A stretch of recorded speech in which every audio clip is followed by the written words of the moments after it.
Não sou padre nem pastor, apenas estudo a Bíblia com inteligência artificial para poder te trazer uma visão imparcial. Como é que estão as coisas por aí? Tudo bem? Tudo jóia na paz? Hoje vamos falar aqui sobre Gênesis capítulo 25 e 26.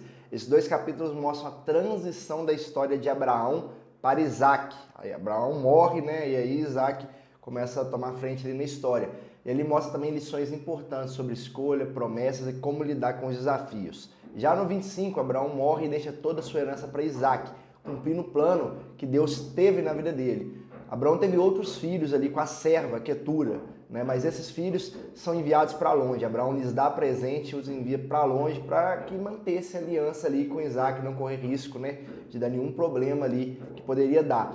Só que com Ismael, diferente, Deus fez promessa para Ismael também. E Ismael se transforma ali numa grande nação através dos seus 12 filhos, que se tornaram líderes de tribos, cumprindo a fidelidade que Deus teve, mesmo fora da linha principal da aliança. São os árabes. O foco então vai mudar ali para Isaac e Rebeca. Rebeca também era estéril. E Isaac ora por ela e Deus responde, Rebeca engravida de gêmeos. E aí o que vai acontecer? Durante a gestação dela, a Bíblia fala que houve uma luta entre os bebês. E aí consultou o Senhor e o Senhor disse, 2 nações estão no seu ventre.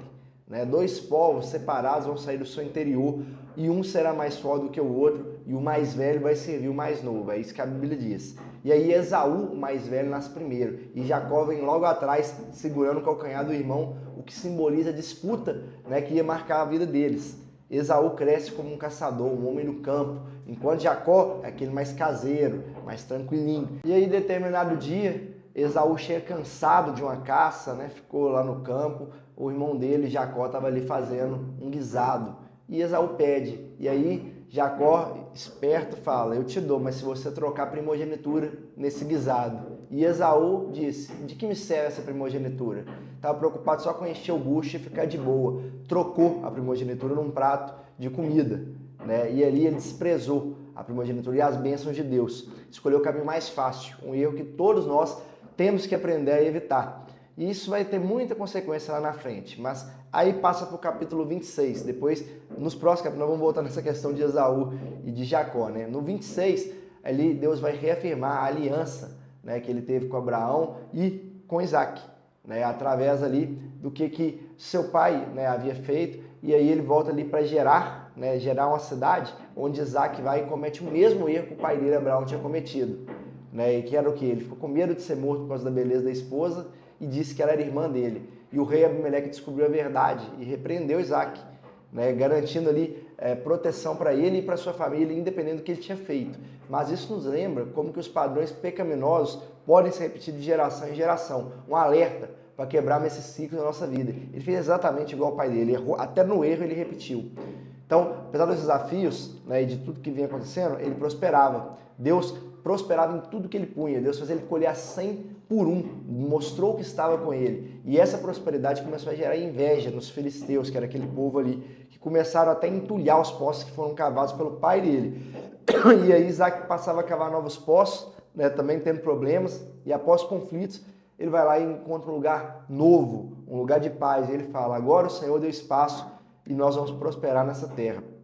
E Deus aparece para ele de novo e diz, não temas, todos esses desafios que você está passando aí, porque eu sou contigo.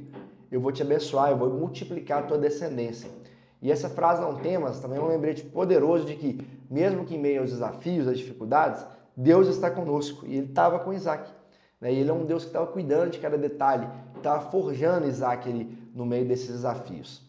E aí, o que a gente pode aprender com esses capítulos até aqui? Número 1, valorize as coisas de Deus. Esaú desprezou o direito de primogenitura, buscando apenas a satisfação física imediata. Nessa atitude de indiferença às coisas de Deus é um alerta para todos nós. Devemos aprender a esperar e valorizar o que é eterno. Vocês vão ver lá na frente como é que isso vai ter gerado consequências para a vida deles. 2, ore e confie em Deus. Isaac orou pela esterilidade de Rebeca e Deus respondeu com um milagre. Além disso, a palavra não temas, que Deus disse a Isaac, é um lembrete de que Deus está conosco, mesmo quando as circunstâncias parecem ruins. A gente precisa confiar que Ele está cuidando de tudo. Depois 3, quebre os padrões do passado. Isaac repetiu o mesmo erro de Abraão ao mentir sobre a esposa. E Deus é misericordioso, teve misericórdia dele, já tinha uma aliança. Mas ensina a gente esse versículo aí para a gente ficar atento, para não ficar repetindo os mesmos padrões pecaminosos dos nossos pais. A gente tem que quebrar, né, esses ciclos com sabedoria e fé em Deus. E depois o 4, Deus cumpre as suas promessas, tanto na prosperidade de Isaac, quanto no cumprimento das promessas a Ismael, o outro filho de Abraão. A gente vê que Deus é fiel. Ele sempre cumpre o que promete, mesmo que a gente não entenda os caminhos e mesmo que a gente erre, né, no meio dos caminhos. Agora, quero deixar uma reflexão. Será que a gente tem valorizado as bênçãos de Deus ou tem deixado de se levar pelas escolhas imediatistas, como fez Esaú? Né? Temos lidado com os padrões do passado como? Será que a gente também tem repetido, né, os erros dos nossos pais?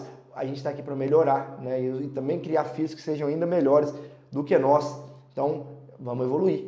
Né? E, por fim, oração. Né? Senhor Deus, abençoa-nos, que nós possamos saber valorizar as tuas bênçãos, ensina-nos a confiar em ti, mesmo nos tempos difíceis, mesmo em meio aos desafios.